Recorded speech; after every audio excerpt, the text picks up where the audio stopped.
자, 구치소에 수감 중인 윤석열 전 대통령에 대한 이야기입니다. 첫 체포영장 집행이 이뤄진 지 한 달째입니다. 어제 민주당 그리고 조국혁신당 법사위원들이 당시 CCTV를 열람한 뒤에 공방이 커지고 있죠. 그런데 여기에 더해서 이번에는요, 이 논란이 불붙고 있습니다. 아니, 당시 CCTV가 유출됐어요?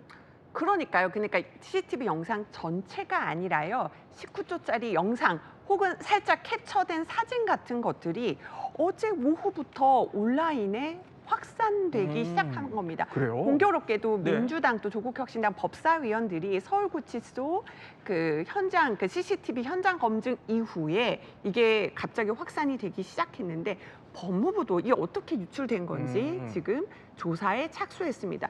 제가 뭐 이거를 어떤 내용인지 좀 설명해 드리기가 좀 어렵긴 한데 그러니까 뭔가 얼굴이 굉장히 뚜렷하게 보이진 않아요. 한 남성이 이렇게 바라보고 있고 뭔가 특검과 어떤 교도소 관계자로 구치소 관계자로 보이는 사람들이 밖에 서 있는 저희가 보여드릴 수는 없고요.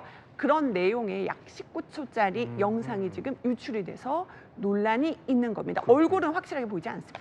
그러니까 이게 진위 여부가 확인이 안 됐고 또 언제 찍힌 건지 모르기 때문에 저희가 보여드릴 수는 없지만 아니 이게 유출 경로는 그럼 확인이 됐어요? 아니요, 아직 확인되지 않았고요. 법무부에서도 이제 유출이 맞는지 그리고 유출 경위가 어떻게 됐는지 지금 파악하고 있습니다. 근데 다만 공교롭게도 어제 국회 법사위에서 이 부분을 열람을 했는데 그 오후부터 이 부분이 사실 유출이 되었기 때문에 만약에 그 자리에 참석했던 사람이 만약에 유출한 것이라고 한다라고 하면 국회에서도 사실은 관리 책임 그리고 교정당국도 관리 책임에서는 벗어나지 못할 것 같습니다.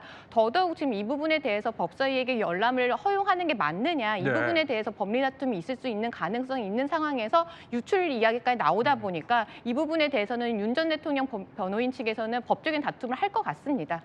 아니 그러니까 어제 열람 과정에서 유출이 됐는지 여부는 아직 확인이 안 된 겁니다. 그런데 이게 그러니까 진짜로 영상이 맞다면은 혹시 불법 유출로 문제를 삼을 수도 있는 겁니까? 네, 충분히 민사적, 형사적으로 둘 다 유출 이 부분에 대해서 문제 제기가 가능합니다. 그래요? 일단 민사적으로는 이 부분에 대해서는 원래는 이런 CCTV 교정당국 내 CCTV 같은 경우는 원래 이 구치소 내 질서 유지를 위해서만 사용이 되어야 되고요. 뭐 개인정보보호법이나 형집행법이나 아니면 공공기관의 정보공개에 관한 법률에 따르면 원칙적으로는 비공개가 원칙입니다. 근데 다만 국회 법사위 측에서는 이 법령상 국회의 업무 수행하기 위해서 이 특혜 여부가 있었는지를 확인하기 위해서 열람을 하겠다라고 해서 사실 열람을 한 부분인데 이 부분에 대해서도 사실 법리 다툼이 지금 있는 부분이거든요. 그런데도 이 부분을 이제 그 범위를 넘어서서 만약에 관리 부실로 유출이 되었다라고 하면 이 부분에 대해서 위자료 청구도 가능할 것 같고요. 형사적으로는 사실 이 부분에 대해서는 아까 말씀드린 것처럼 개인정보보호법 위반이라든지 아니면 형집행법 위반이라든지 그리고 만약에 국회에서 이 부분을 유출했다라고 하면 이 직무상 취득한 비밀에 대해서 유출한 책임에 대해서도 물을 수 있을 것으로 보입니다. 그렇군요. 자, CCTV 열람 이후에 공방이 불붙고요. 여기에 이렇게 유출 의혹까지 더해지면서 국민적 혼란은 더욱 커지는 상황입니다. 국민의힘 내부에서도요. 이럴 거면 차라리 완전히 공개하라 이런 말까지 나오고 있습니다.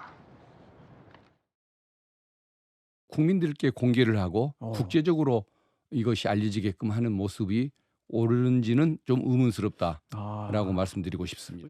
저는 사실 공개도 별 무방하다고 보이긴 합니다. 오히려 정말 예의 바로 정중한 태도에 특검과 교도관 분들에게 국민적 질타가 있을 수 있겠다라는 생각이 사실 들었고요. 저는 차라리 이 정도 됐으면 국민들에게 공개하고 국민들의 판단을 받는 게 맞다고 봅니다. 지금 민주당 의원들이 본인들만 보고 본인들 입맛에 맞는 설명만 하는 이게 정말로 반민주적인 것이죠. 자, 어제 민주당 그리고 조국혁신당 의원들의 CCTV 열람 이후에 체포영장 집행 당시의 구체적인 상황 묘사와 또 주장들이 쏟아지고 있죠. 이런 가운데 이런 주장도 제기됐습니다. 막상 가서 보니까 저는 오히려 어느 내용이 더 문제였다라는 생각이 듭니다. 평생 남을 체포하고 구속하는 일을 20년, 27년 가까이 했던 사람인데 어떤 오히려 거꾸로 집행권한이 너희들에게는 없다. 내가 거부하면 못하는 거다. 내 몸에 손대면 너희들은 어떤 법적인 책임을 지게 될 거라는 식의 이런 얘기를 보면서 아니 그러니까 윤 전 대통령이 자신의 검사 경력을 내세웠다 이런 주장이에요? 그러니까 이제 본인을 찾아온 사람들도 이제 검사 후배가 되는 거잖아요. 그러니까 이런 얘기를 했다는 거예요. 내가 검사 경력만 27년이 되는데 네. 이렇게 말하면서 합법이면 자발적으로 안 나가겠느냐. 또 내가 누군데 내 몸에 손을 대느냐. 그러니까 민주당의 주장은 윤석열 전 대통령이 반말로 이렇게 자신을 체포하려는 그 관계자들에게 검사 경력을 내세워서 법적인 문제를 제기하면서 체포를 거부했다. 그러니까 오히려 어떤 옷차림이냐는 것보다 언어가 해당 영상에서 더 문제였다. 이렇게 주장을 하는 겁니다. 특히 여당의 법사위원들의 주장을 재구성한 결과 저런 말을 했던 것으로 추정이 된다 이 얘기군요. 네. 자, 그런가 하면 지금 이 시각 광화문 특검 사무실에서는요. 김건희 여사에게 이른바 나토 목걸이를 건넸다고 자수한 서희건설 이봉관 회장과 또 그의 사위죠. 박성근 전 국무총리 비서실장의 소환 조사가 한창입니다. 김건희 여사에게 6,200만 원짜리 목걸이 직접 주신 거 맞나요? 목걸이 선물 사위인 박성근 전 비서실장 인사청탁 둘이 연관성이 있습니까? 청탁 관련해서 윤석열 전 대통령도 알고 있었나요? 목걸이 포함해 장신구 3점 모두 선물하셨나요? 자수서 제출하게 된 이유가 무엇인가요? 비서실장 자리 청탁하신 적 있으십니까? 비서실장 임명 당시에 이봉관 회장 청탁이 있었던 사실도 알고 계셨나요? 그래도 공직자셨는데 한 말씀 해주십시오.